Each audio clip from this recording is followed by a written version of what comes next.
loyalty, integrity, networking, glory, house of healing.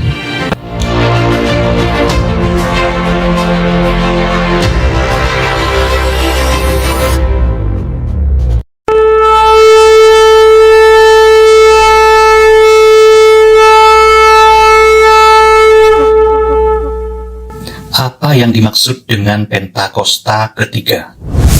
Pentakosta ketiga adalah pencurahan Roh Kudus yang dahsyat di zaman now, melebihi yang terjadi di Azusa Street.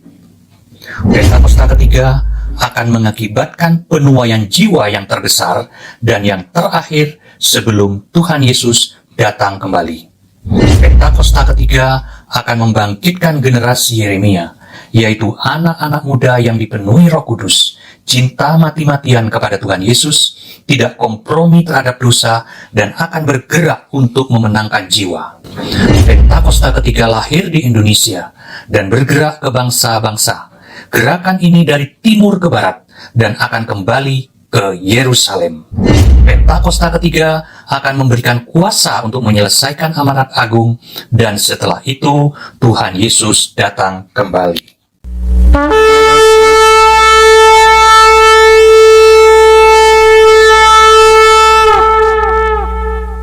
Mazmur 91. Dalam lindungan Allah. Orang yang duduk dalam lindungan yang maha tinggi dan bermalam dalam naungan yang maha kuasa akan berkata kepada Tuhan, tempat perlindunganku dan kubu pertahananku, Allahku yang kupercayai. Sungguh, dialah yang akan melepaskan engkau dari jerat penangkap burung, dari penyakit sampar yang busuk. Dengan kepaknya ia akan menudungi engkau, di bawah sayapnya engkau akan berlindung. Kesetiaannya ialah perisai dan pagar tembok. Engkau tak usah takut terhadap kedahsyatan malam, terhadap panah yang terbang di waktu siang, terhadap penyakit sampar yang berjalan di dalam gelap, terhadap penyakit menular yang mengamuk di waktu petang. Walau 1.000 orang rebah di sisimu, dan 10.000 di sebelah kananmu, tetapi itu tidak akan menimpamu. Engkau hanya menontonnya dengan matamu sendiri, dan melihat pembalasan terhadap orang-orang fasik. Sebab Tuhan ialah tempat perlindunganmu. Yang maha tinggi telah kau buat tempat perteduhanmu. Malapetaka tidak akan menimpa kamu, dan tulah tidak akan mendekat kepada kemahmu. Sebab malaikat-malaikatnya akan diperintahkannya kepadamu untuk menjaga engkau di segala jalanmu. Mereka akan menatang engkau di atas tangannya, supaya kakimu jangan terantuk kepada batu. Singa dan ular tedung akan kau langkahi, engkau akan menginjak anak singa dan ular naga. Sungguh, hatinya melekat kepadaku, maka aku akan meluputkannya, aku akan membentenginya, sebab ia mengenal namaku. Bila ia berseru kepadaku, aku akan menjawab, aku akan menyertai dia dalam kesesakan, aku akan meluputkannya dan memuliakannya. Dengan panjang umur akan kukenyangkan dia, dan akan kuperlihatkan kepadanya keselamatan daripadaku.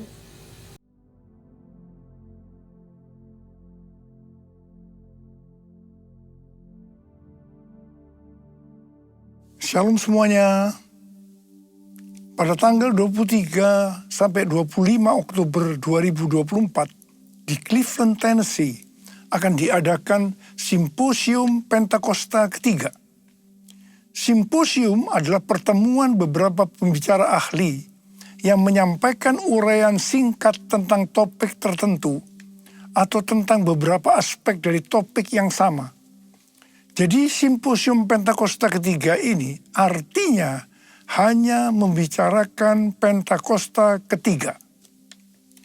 Acara ini diselenggarakan sebagai kolaborasi dari GBI Jalan Jenderal Gatot Subroto, Church of God yang diwakili Pentecostal Theological Seminary atau PTS, Lee University, dan North Cleveland Church of God, dan beberapa sinode Pentakostal lainnya. Bagi saya, hal ini merupakan suatu surprise, kejutan, mengingat selama ini banyak terjadi perdebatan mengenai Pentakosta ketiga, terutama di Indonesia.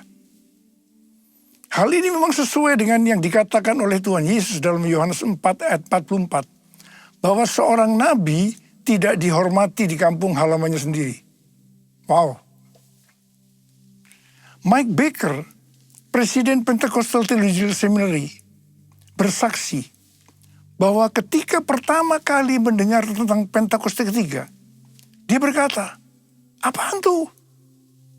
Tapi tidak lama kemudian, Tuhan mentransformasi pikiran dan hatinya. Sehingga Mike Baker lah yang Tuhan pakai untuk menyelenggarakan simposium Pentakosta ketiga. Saya sempat ditegur Tuhan, karena Mike Baker lebih berapi-api dibanding saya. Padahal saya yang Tuhan tunjuk sebagai messenger Pentakosta ketiga. Justru simposium Pentakosta ketiga Tuhan tunjuk di Amerika. Sesuai dengan yang dinubuatkan oleh Cindy Jacob pada acara Empower 21 Asia tahun 2018 di SICC.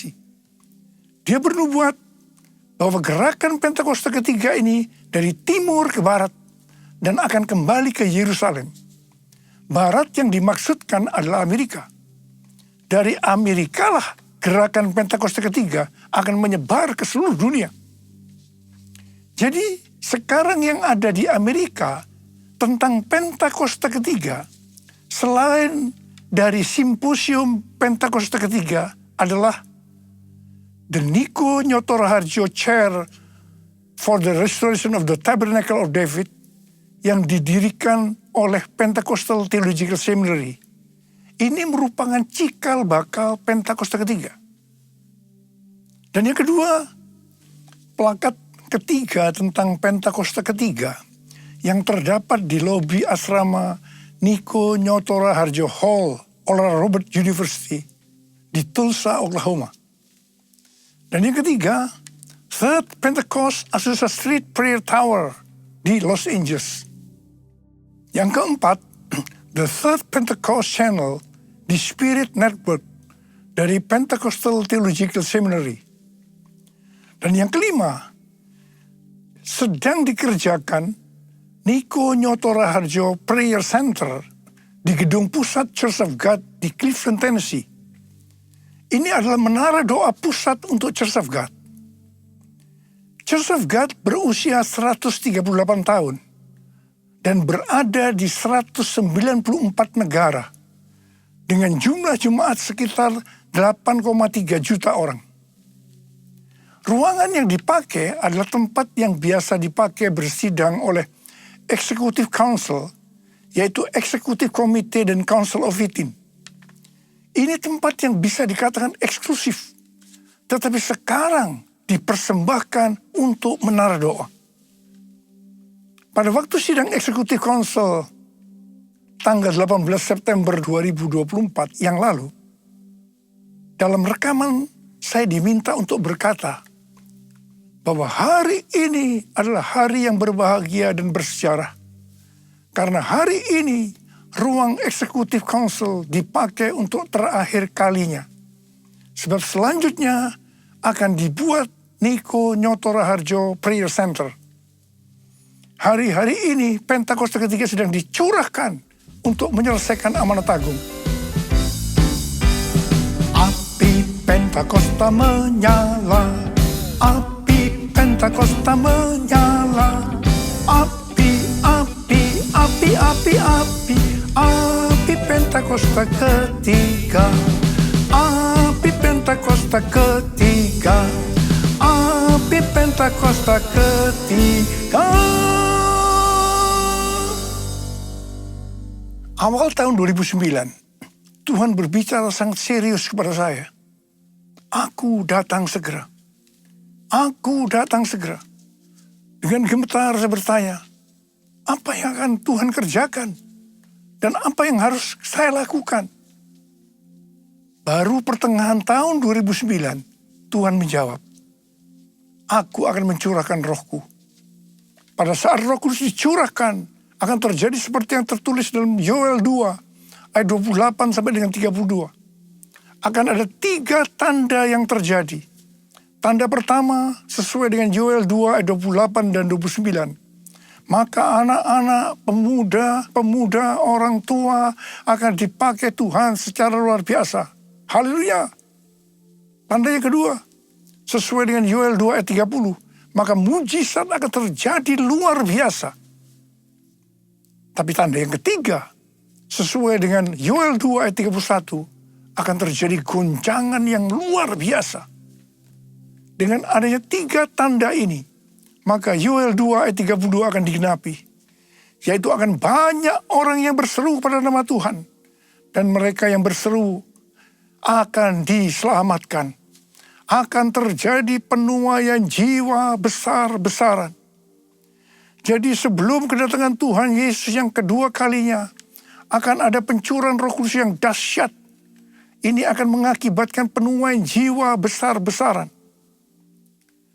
Selama hampir 10 tahun, setiap kali saya berkhotbah, selalu saya memperkatakan akan terjadi goncangan yang dahsyat. Siapa yang mengira yang dimaksudkan dengan goncangan di sini adalah COVID-19? Pada acara Empower 21 Asia di SICC tahun 2013, Tuhan memberi nama pencurahan Roh Kudus yang terjadi sekarang ini sebagai Pentakosta ketiga. Definisi Pentakosta ketiga ada 5. Yaitu yang pertama, Pentakosta ketiga adalah pencurahan Roh Kudus yang dahsyat di zaman ini, melebihi yang terjadi di Azusa Street. Yang kedua, Pentakosta ketiga akan mengakibatkan penuaian jiwa yang terbesar dan yang terakhir sebelum Tuhan Yesus datang kembali. Dan yang ketiga, Pentakosta ketiga akan membangkitkan generasi Yeremia, yaitu anak-anak muda yang dipenuhi Roh Kudus, cinta mati-matian kepada Tuhan Yesus, tidak kompromi terhadap dosa, dan akan bergerak untuk memenangkan jiwa. Dan yang keempat, Pentakosta ketiga lahir di Indonesia dan bergerak ke bangsa-bangsa. Gerakan ini dari timur ke barat dan kembali ke Yerusalem. Dan yang kelima, Pentakosta ketiga akan memberikan kuasa untuk menyelesaikan amanat agung. Dan setelah itu Tuhan Yesus datang kembali. Definisi Pentakosta ketiga ini bukan saya yang mendapatkan. Tetapi saya hanya menyusun atau menyimpulkan pasal-pasal nubuatan atau penglihatan dari hamba-hamba Tuhan. Menjadi satu kesatuan yang namanya Pentakosta ketiga. Bagian saya adalah Tuhan berkata bahwa menjelang kedatangannya untuk kali yang kedua, Tuhan akan mencurahkan Roh Kudus yang mengakibatkan terjadinya penuaian jiwa yang besar. Nama pencurahan Roh Kudus itu adalah Pentakosta ketiga. Definisi pertama dan kedua dari Pentakosta ketiga, ini nubuatan dari William Seymour, hamba Tuhan yang dipakai dalam Azusa Street Revival. Definisi ketiga, ini penglihatan dari Pastor Russell Evans dari Planet Shakers, Melbourne. Definisi keempat adalah nubuatan dari Cindy Jacob. Dan definisi kelima dari Dr. Tim Hale yang saat itu menjabat sebagai General Overseers atau Ketua Umum Church of God. Pencurahan Roh Kudus yang dahsyat yang terjadi hari-hari ini namanya adalah Pentakosta ketiga. Pentakosta pertama terjadi di kamar loteng Yerusalem sekitar 2000 tahun yang lalu. Pentakosta kedua adalah pencurahan Roh Kudus yang terjadi di Azusa Street Revival. Apakah Pentakosta ketiga merupakan istilah yang valid? Jawabannya ya, valid. Sebab sebelum muncul istilah Pentakosta ketiga, istilah Pentakosta pertama dan Pentakosta kedua telah disebutkan oleh para tokoh kegerakan Pentakosta. Dengan demikian penyebutan istilah Pentakosta ketiga dapat dikatakan sudah ada pola yang mendahulunya. Selain itu, istilah ini juga sudah terkonfirmasi secara internasional. Itu sebabnya menolak Pentakosta ketiga berarti menolak Pentakosta kedua, berarti menolak keseluruhan peristiwa Pentakosta. Penggunaan istilah Pentakosta pertama dan Pentakosta kedua sudah pernah disebutkan oleh hamba-hamba Tuhan seperti John Fletcher, John Wesley, Frank Bartleman, David Wesley, Mylan, Frank Harrington, dan lain-lain. Jesus, I believe in you. Jesus, I belong to you. You're the reason that I live, the reason that I sing. Jesus, I believe in you. Jesus, I belong to you. You're the reason that I live, the reason that I sing with all I am. Ada banyak pertanyaan mengenai soal Pentakosta. Kalau ada Pentakosta pertama, kedua, dan ketiga, apa ada yang keempat, kelima, dan seterusnya? Ini jawabannya.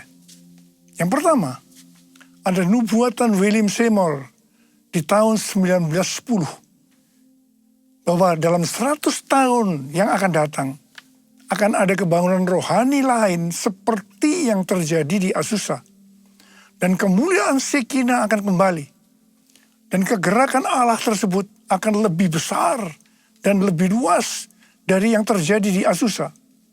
Tidak hanya terjadi di satu tempat atau kepada beberapa orang saja, melainkan akan menjangkau seluruh dunia. Dan kegerakan itu tidak akan berakhir bahkan sampai kedatangan Tuhan. Berdasarkan nubuatan ini, saya percaya bahwa Pentakosta ketiga adalah pencurahan Roh Kudus yang terakhir sebelum kedatangannya. Jadi tidak ada Pentakosta keempat, kelima, dan seterusnya. Yang kedua, Alkitab mengajarkan Tuhan Yesus akan datang segera, sewaktu-waktu, sehingga setiap generasi dalam kurun waktu kedatangan Tuhan Yesus yang pertama sampai dengan kedatangan Tuhan Yesus yang kedua memiliki hak untuk percaya bahwa mereka hidup di hari-hari terakhir. Artinya, mereka adalah generasi terakhir. Sebagai contoh, seperti yang dikatakan oleh Rasul Paulus dalam 1 Tesalonika 4 ayat 17, yang berkata, sesudah itu, kita yang hidup, yang masih tinggal, akan diangkat bersama-sama dengan mereka dalam awan, menyongsong Tuhan di angkasa. Demikianlah kita akan selama-lamanya bersama-sama dengan Tuhan Yesus. Pertanyaannya, apakah kita sepakat dan juga percaya Tuhan Yesus datang segera? Jika kita percaya Tuhan Yesus datang segera, berarti kita percaya bahwa ini adalah penuaian jiwa yang terbesar dan yang terakhir sebelum Tuhan Yesus datang kembali. Ini juga berarti kita percaya pencurahan Roh Kudus Pentakosta ketiga adalah yang terakhir. Tidak ada Pentakosta keempat, kelima, dan seterusnya. Banyak peristiwa pencurahan Roh Kudus yang terjadi sepanjang sejarah gereja. Namun tidak semuanya dapat disebutkan sebagai peristiwa Pentakosta, seperti yang terjadi di kamar loteng Yerusalem yang disebutkan sebagai Pentakosta pertama. Ada 3 kualifikasi pencurahan Roh Kudus yang dahsyat seperti Pentakosta pertama, yaitu yang pertama, masif, ekspansif, dan multi-etnis. Yang kedua, penekanan terhadap glosolalia atau bahasa roh dan manifestasi kuasa Roh Kudus. Dan yang ketiga, memiliki korelasi langsung kepada penyelesaian amanat agung. Jika satu peristiwa pencurahan Roh Kudus kurang memenuhi salah satu kualifikasi saja, maka tidak dapat disebutkan sebagai peristiwa yang memiliki kualifikasi sebagaimana Pentakosta pertama, betapapun dahsyatnya. Artinya, satu peristiwa pencurahan Roh Kudus disebutkan sebagai Pentakosta kalau memiliki 3 kualifikasi pencurahan Roh Kudus seperti Pentakosta pertama. Ku buka hati untuk Roh-Mu Tuhan. Ku buka hati menyembah-Mu Yesus.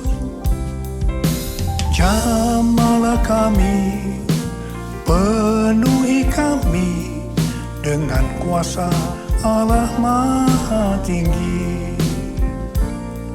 Dengan kuasa Allah Maha Tinggi. Waktu Tuhan Yesus ditanya oleh murid-muridnya tentang tanda kedatangannya yang kedua kali dan tanda akhir zaman, Tuhan Yesus menjawab bahwa akan muncul Mesias-Mesias palsu yang memakai namaku, akan mendengar deru perang dan kabar tentang perang. Bangsa akan bangkit melawan bangsa, kerajaan melawan kerajaan. Akan ada kelaparan dan gempa bumi di berbagai tempat. Banyak orang percaya disiksa dan dibunuh oleh karena namaku. Banyak orang akan murtad dan mereka saling menyerahkan dan saling membenci. Banyak nabi palsu akan muncul menyesatkan banyak orang. Karena kedurhakaan makin bertambah, kasih kebanyakan orang akan menjadi dingin. Namun mereka yang bertahan sampai pada kesudahannya akan diselamatkan. Selain itu, Tuhan Yesus menjawab dari Matius 24 ayat 14 yang berkata, Injil kerajaan ini akan diberitakan di seluruh dunia menjadi kesaksian bagi semua bangsa. Sesudah itu barulah tiba kesudahannya. Jadi kalau Injil kerajaan sudah diberitakan di seluruh dunia menjadi kesaksian bagi semua bangsa, atau dengan kata lain, kalau amanat agung selesai, maka Tuhan Yesus akan datang untuk kedua kalinya. Kita diingatkan bahwa tugas utama sebagai orang percaya adalah menyelesaikan amanat agung. Hal itu sesuai dengan yang dikatakan oleh Tuhan Yesus kepada murid-muridnya sebelum naik ke sorga. Dalam Matius 28 ayat 19 dan 20. Karena itu pergilah, jadikanlah semua bangsa muridku, dan baptislah mereka dalam nama Bapa dan Anak dan Roh Kudus, dan ajarlah mereka melakukan segala sesuatu yang telah kuperintahkan kepadamu. Ketahuilah, aku menyertai kamu senantiasa sampai akhir zaman. Ini adalah amanat agung Tuhan Yesus. Untuk menyelesaikan amanat agung tidak bisa dengan kekuatan sendiri, tetapi hanya dengan kuasa Roh Kudus. Karena itu pesan terakhir Tuhan Yesus sebelum naik ke sorga kepada murid-muridnya, juga artinya kepada kita yang menjadi murid Kristus. Dalam Kisah Para Rasul 1 ayat 8 yang berkata, tetapi kamu akan menerima kuasa kalau Roh Kudus turun ke atas kamu, dan kamu akan menjadi saksiku di Yerusalem dan di seluruh Yudea dan Samaria dan sampai ke ujung bumi. Setelah itu Tuhan Yesus naik ke sorga. Setelah Tuhan Yesus naik ke sorga, maka 120 muridnya pergi ke Yerusalem dan berkumpul di kamar loteng. Mereka melakukan ini karena Tuhan Yesus yang menyuruh. Tuhan Yesus berkata, kamu jangan meninggalkan Yerusalem sebelum kamu diperlengkapi dengan kuasa dari tempat tinggi. Sebab Yohanes membaptis kamu dengan air, tetapi tak lama lagi kamu akan dibaptis dengan Roh Kudus. Apa yang mereka lakukan di kamar loteng? Mereka semua bertekun dengan sehati dalam doa bersama-sama. Artinya mereka berdoa, memuji dan menyembah Tuhan bersama-sama dalam unity siang dan malam. Ini prinsip menara doa. Ini prinsip restorasi pondok Daud. Jadi untuk menantikan pencurahan Roh Kudus atau baptisan Roh Kudus yang kita sebutkan sebagai Pentakosta pertama, mereka melakukan ini. Gereja kita, GBI Jalan Jenderal Gatot Subroto, berumur 36 tahun. DNA yang Tuhan berikan adalah restorasi pondok Daud. Kita tidak pernah memikirkan bahwa semua yang kita lakukan adalah untuk mempersiapkan pencurahan Roh Kudus Pentakosta ketiga. Selama 10 hari murid-murid Tuhan Yesus di kamar loteng, mereka berdoa, memuji dan menyembah Tuhan dalam unity siang dan malam. Dan pada hari yang ke-10, yaitu pada hari Pentakosta, Roh Kudus dicurahkan. Hal itu diawali dengan suara seperti tiupan angin keras. Kemudian tampaklah lidah-lidah seperti nyala api. Hinggap kepada mereka masing-masing. Dan mereka dibaptis dengan Roh Kudus. Mereka mulai berkata-kata dalam bahasa-bahasa seperti yang diberikan oleh Roh Kudus untuk mengatakannya. Itu adalah bahasa roh. Peristiwa pencurahan Roh Kudus ini disebutkan sebagai Pentakosta pertama. Setelah itu murid-murid Tuhan Yesus dipakai secara luar biasa untuk melakukan amanat agung. Pentakosta pertama ini dahsyat. Mengapa? Sebab dalam waktu beberapa ratus tahun, 70% dari dunia yang dikenal waktu itu, yaitu yang berada di bawah kekaisaran Romawi, menjadi Kristen. Pertanyaannya, apakah amanat agung sudah selesai? Belum. Karena itu pada tahun 1906, kembali Roh Kudus dicurahkan di Azusa Street. William Seymour, seorang hamba Tuhan, dipakai secara luar biasa. Pencurahan Roh Kudus ini disebutkan sebagai Pentakosta kedua. Pentakosta kedua ini dahsyat. Mengapa? Karena menghasilkan gerakan Pentakosta dan karismatik. Ada sekitar 700 juta orang yang diberdayakan Roh Kudus hari-hari ini. Pertanyaannya, apakah amanat agung sudah selesai? Belum. Karena itu hari-hari ini Roh Kudus kembali dicurahkan. Pencurahan Roh Kudus ini disebutkan sebagai Pentakosta ketiga. Kita harus percaya dengan Pentakosta ketiga, maka Injil Kerajaan akan diberitakan di seluruh dunia menjadi kesaksian bagi semua bangsa. Artinya amanat agung selesai. Dan setelah itu Tuhan Yesus akan datang kembali. Haleluya. Saudara, saya mau berdoa buat saudara. Ada berapa banyak di antara saudara yang berkata, Tuhan, saya siap untuk menyelesaikan amanat agung. Berikan saya kuasa Tuhan, kuasa untuk menyelesaikan amanat agung. Angkat tangan saudara. Katakan bersama saya, curahkanlah kuasa-Mu Tuhan. Mujizat terjadi di tempat ini. Curahkanlah kuasa-Mu Tuhan. Mujizat terjadi sekarang ini. Curahkan ya Tuhan, curahkanlah kuasa-Mu Tuhan.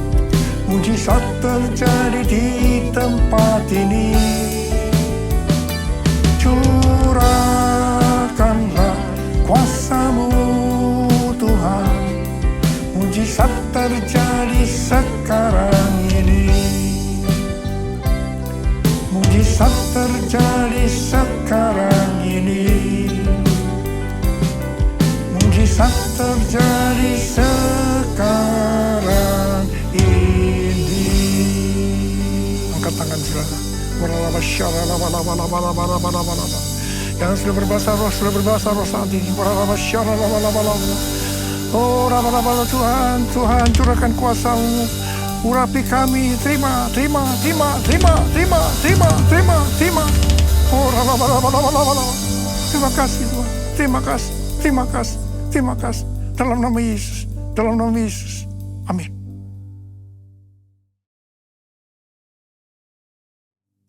Kita akan masuk dalam perjamuan kudus. Kita akan mengingat ayat ini. Sebab setiap kali kamu makan roti ini dan minum cawan ini, kamu memberitakan kematian Tuhan sampai Ia datang. Perjamuan kudus adalah perjamuan Tuhan Yesus sendiri. Setiap kali kita masuk ke dalam perjamuan kudus, Tuhan Yesus selalu berkata, biarlah ini menjadi peringatan akan daku. Karena itu mari arahkan hati kita kepada kebaikan Tuhan. Kita akan mengingat kebaikan Tuhan. Supaya kita lebih mengasihi Tuhan Yesus.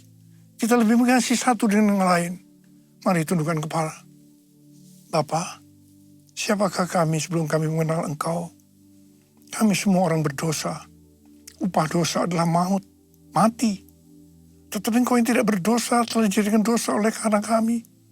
Engkau harus turun dari sorga mulia, menjelma menjadi manusia, mati ganti kami dengan penderitaan yang luar biasa. Sungguh Tuhan luar biasa kasih-Mu pada kami. Kau jadikan kami sebagai anak-anak-Mu. Engkau bela, Engkau tuntun, Engkau berkati, Engkau ajar kami. Kalau kami salah, itu Engkau ya Aba. Itu Engkau ya Aba. Saudara, Tuhan Yesus akan memberkati kita melalui perjamuan kudus ini.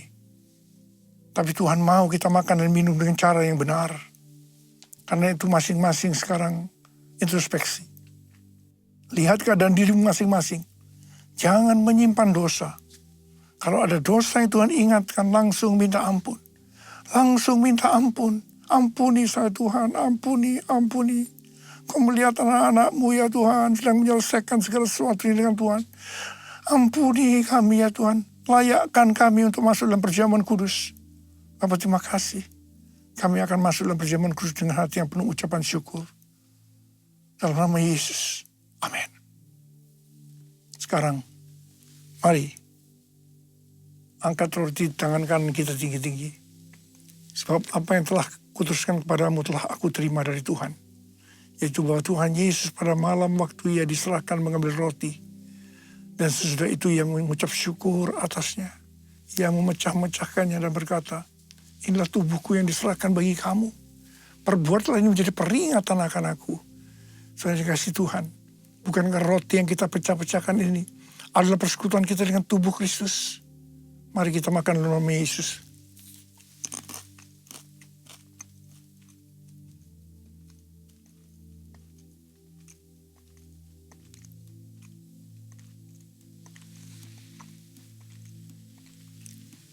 Angkat cawan di tangan kanan kita tinggi-tinggi.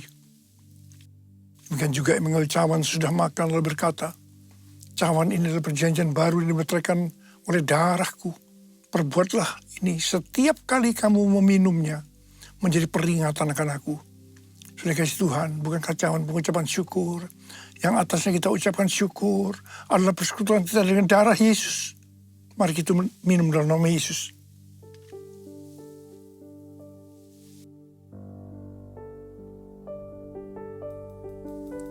Ucapkan syukur dan terima kasih dengan suara. Tuhan terima kasih ya Tuhan. Terima kasih ya Tuhan. Terima kasih ya Tuhan. Terima kasih Tuhan. Oh terima kasih. Engkau melihat anak-anakmu Tuhan. Mereka membutuhkan pertolongan Tuhan. Mereka membutuhkan jamahan Tuhan. Jamah mereka satu persatu ya Aba. Jamah mereka, jamah mereka. Saat ini Engkau sedang menyembuhkan yang sakit. Sedang membebaskan yang terikat. Engkau sedang menghibur yang susah. Engkau menguatkan yang lemah. Engkau memberikan pengharapan-pengharapan yang baru. Bagi yang mereka datang dengan keadaan putus pengharapan. Tuhan Engkau baik. Engkau baik. Engkau sungguh baik buat kami semua. Terima kasih ya Tuhan. Terima kasih buat semuanya ini. Terima kasih ya. Terima kasih Yesusku. Terima kasih Yesusku. Puji syukur hanya bagi Tuhanku. Terima kasih Yesusku. Terima kasih Yesusku. Puji syukur hanya bagi Tuhanku. Terima kasih. Terima kasih Yesusku. Terima kasih Yesusku. Puji syukur hanya bagi Tuhanku. Terima kasih Yesusku. Terima kasih Yesusku. Puji syukur hanya bagi Tuhanku. Puji syukur hanya bagi Tuhanku. Puji syukur hanya bagi Tuhanku.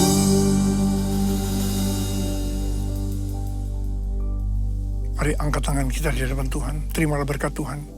Kasih karunia yang berlimpah-limpah daripada Allah Bapa dalam Anak yang tunggal Yesus Kristus.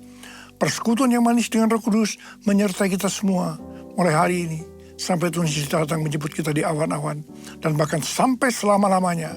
Yang percaya bersama-sama katakan, Amin.